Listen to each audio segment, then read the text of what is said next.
Thank you, You're Mr. recognized. Speaker. Mr. Speaker, I'd like to revise and extend my remarks. Without objection. You know, I'm really distressed after listening to all the debate today. I haven't seen this House split like this in the 25 years that I've been here.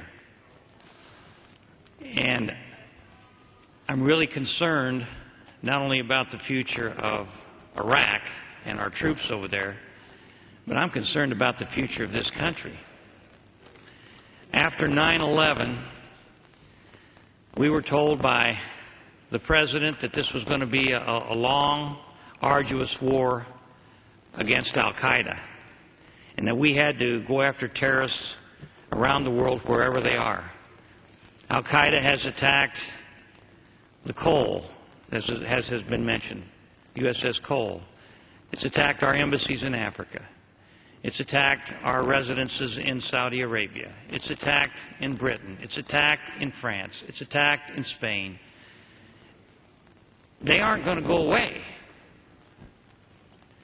And al-Qaeda, according to General Petraeus today, he mentioned them about 5 or 6 times, is one of the major adversaries that we face today. In fact, the new military leader or war leader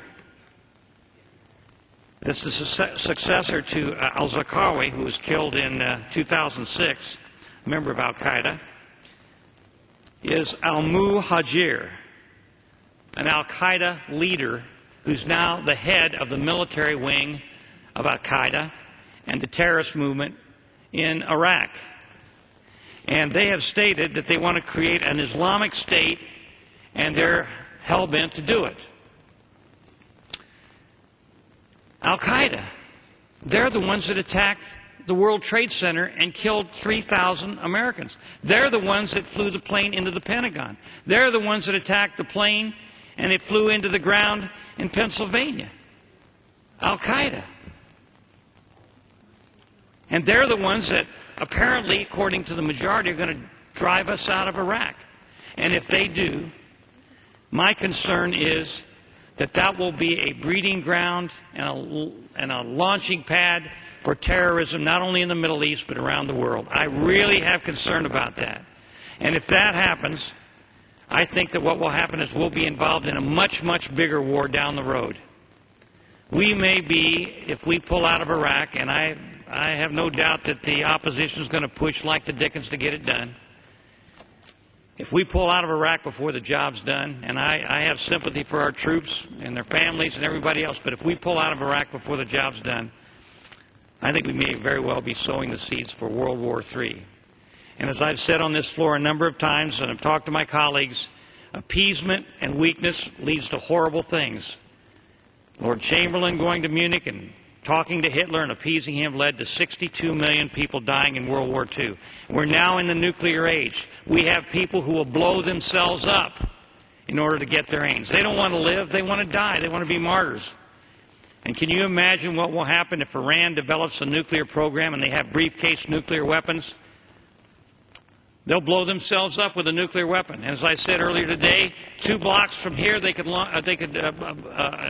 ignite one of those bombs, and it would kill all of us. They could do it 2 or 3 blocks from the White House, and it will destroy completely an 8-square-block area, and radioactive fallout will be all over the place, killing tens of thousands of others. I'm really worried. And I hope my colleagues will think long and hard about not only today or yesterday, but the future. If we don't deal with this problem correctly now, if we don't let al-Qaeda know that they can't win, then I believe the problems down the road are going to be much more severe, and thousands, maybe hundreds of thousands, and maybe millions of people will die as a result of the wrong decision we're making right now. I yield back the balance of my time.